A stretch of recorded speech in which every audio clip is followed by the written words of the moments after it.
Wan kisahul aurati, terbukanya aurat. Yang membatalkan sholat itu yang nomor 3 itu kebuka atau terbuka aurat. Bagaimana misalkan kita lagi sholat dibuka sama anak kecil yang sudah mayit, tamyiz, sudah balik umur 7 tahun misalkan, dibuka sarung kita, aurat kita sampai terbuka, kullaha au badwa, semuanya atau sebagiannya aurat, maka batal sholatnya. Tetapi kalau yang membukanya belum mumayyiz, belum tamyiz, belum balik, maka harus ilam tuh sarhalan, harus segera ditutup seketika. Seperti di dalam sholat ketiup angin terus terbuka auratnya. Nah, di sini tidak batal kalau segera ditutup. Tetapi kalau dibiarkan itu jadi batal. Jadi ilam tustar halan, harus segera ditutup seketika. Kalau misalkan dibiarkan, enak nih angin adem gitu, batal sholatnya. Bagaimana dengan ada angin lagi ditutup lagi, ada angin lagi ditutup lagi. Nah, di sini jelaskan watawalla bihaitsu yahtaju bisatri ila harakati kasyiratan mutawaliyatan batalat sholatuhu. Jadi kalau ada anginnya yang terus membutuhkan untuk terus menerus ditutup, buka tutup, buka lagi ditutup lagi auratnya. Nah, ini kasyiratan mutawaliyatan berturut-turut batalat sholatu, maka batal sholatnya. Soalnya lebih dari 3 kali. Soalnya sekali kan namanya mufrad. Kalau para santri bilang, kalau 2 itu tasniyah. Kalau 3 kali itu udah termasuk jamak, udah banyak. Makanya batal sholatnya kalau sampai 3 kali. Yang nomor 4, wanutku biharfaini, yang membatalkan sholat itu mengucap 2 huruf.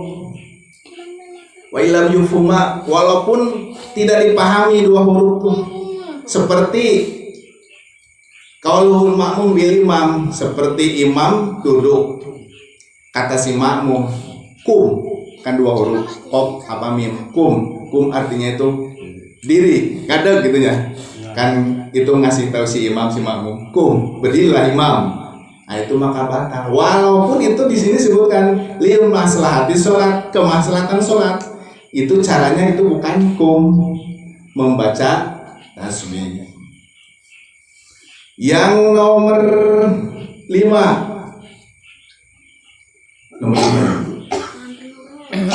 warabila minutun biharfaini mufhimin au harfin mufhimin, atau 1 huruf yang dipahami. 1 huruf yang dipahami itu bisa membatalkan sholat. Seperti kaki, seperti lapan ki, wa'i, wafi, washi. Nah, li'anna ki fi'il amar minal wiqayah, dijelaskan sesungguhnya ki itu fi'il amar dari lapan wiqayah, jadi ada maknanya. Jadi mengucapkan 1 huruf yang ada maknanya di dalam sholat itu batal sholatnya. Seperti ki nafsika minal hilaki, ki awaslah, jagalah dirimu minal hilaki, dari kerusakan. Di sini disebutkan. Bagaimana dengan kalau di dalam sholat itu ketawa terus berbahak-bahak ya, ketawa yang berbahak selesai. Soal dalam sholat ketawa terus-terusan batal. Bagaimana dengan tabasum? Di sini disebutkan. Bagaimana dengan tabasum? Tabasum tulu kala tabtulu, maka tidak batal. Kalau tabasum itu senyum, itu tidak dibatalkan sholatnya. Au harfin mufhimin amdan, ini juga mengucapkan 1 huruf 2 huruf itu amdan, sengaja. Kalau tidak sengaja tidak batal. Amdan, sengaja mengucapkan 1 huruf. Misalkan Pak minta duit, lagi sholat 1 huruf aja ya, gitu kan, ucapkan ya, itu batal karena memahami, mengandung ada maknanya itu. Iya, itu ada maknanya, itu bakal sholat. Wabil muftiri, Wabil mufattiri, dan semua yang membatalkan puasa batal sholat. Semua yang membatalkan puasa batal sholatnya. Seperti masukin hidung itu apa yang ke hidung, apa dolanan ini apa cangkem itu masukin itu membatalkan puasa, atau nyolek kuping itu di dalam sholat nyolek kuping itu batal puasa. Di sini semua yang membatalkan puasa batal sholat. Wal akul kasir nasian, dan yang nomor 6 yang membatalkan sholat itu makan yang banyak lupa. Nah di sini wal hasil innaku lama abdullah sholat ilal akul kasir. Walhasil sesungguhnya yang membatalkan kepada puasa itu yaitu semua yang membatalkan puasa illa akul kasir, kecuali makan yang banyak. Jadi perbedaannya, kalau makan yang banyak walaupun pasti ya lupa di dalam puasanya tidak batal. Tetapi kalau di dalam sholat, lagi sholat makan banyak, yang dimaksud di sini. Masa sih lagi sholat makan banyak? Ya pasti batal di sini. Nah, walaupun lupa batal. Misalkan Ustaz Selamat ya habis makan dan sikat gigi, lidahnya main-main gigi, itu ada upaya celeng kemakan, sengaja dimakan, itu batal sholatnya. Makanya Rasulullah menyarankan itu kalau mau sholat itu bersiwak. Kalau sekarang ya sikat gigi, itu disunahkan itu haruskan. Kalau tidak memberatkan umatku maka aku wajibkan bersiwak, sikat gigi. Jadi kalau dalam sholat terus kita ada ada makanan yang sisa-sisa terus kita makan sengaja, batal sholat. Kecuali yang tidak sengaja.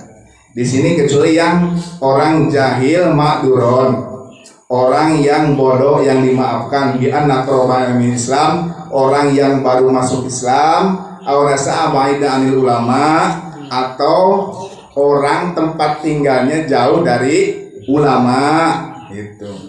Jadi yang dimaafkan tuh yang makan sedikit, misalkan upah lah ya, tapi tidak tahunya karena baru masuk Islam atau jauh dari ulama, itu dimaafkan, itu diampuni. Tapi walaupun sedikit, kalau yang udah tahu sengaja walaupun lupa di sininya makannya, itu batal sholatnya. Wasabiu wasalasalu harokatin mutawaliyatin, yang nomor 7 itu bergerak terus menerus mutawaliyatin. Kan harokai rosi, seperti menggerakkan kepala, itu bisa membatalkan sholat. Tangan itu yang anggota gede, anggota besar. Tapi anggota yang kecil seperti kedip-kedip itu tidak membatalkan sholat. Seperti kuping gerak-gerak, hidung ya, itu tidak membatalkan sholat. Nah jari kan ada ya saudara-saudara kita yang digerak-gerakin. Jangan mentang-mentang beda pemahaman sama kita itu dibatalkan, itu tidak membatalkan sholat, karena itu anggota kecil, ini tidak batal walaupun 1000 kali. Bukan anggota badan. Iya. Tidak membatalkan sholat. Tapi menurut Imam Syafi'i itu laisa minas sunati, itu bukan dari sunat. Imam Nawawi menjelaskan wa yarfa'u mutasyabihatu wa la yuharrikuha, dan mengangkat telunjuknya tidak menggerak-gerakkan saat tahiyat. Itu tidak menggerakkan. Sabda Nabi Muhammad SAW, karena Nabi Muhammad SAW yuharrik sababatuhu fi tahiyati inda qawli illallah. Yuharrik, bahwa Nabi Muhammad SAW menggerakkan. Jadi bahasanya menggerakkan, bukan menggerak-gerakkan. Jadi perbedaan menggerakkan. Yuharriknya menggerakkan telunjuknya di dalam tahiyat ketika mengucap illallah. Mengucap illallah berarti at-tahiyatul mubarakatus shalawatullah. Asyhadu alla ilaha illallah. Itu baru illallahnya itu angkat sesuai dengan sabda Rasulullah, yuharrik sababatu fi tahiyat inda qawli illallah.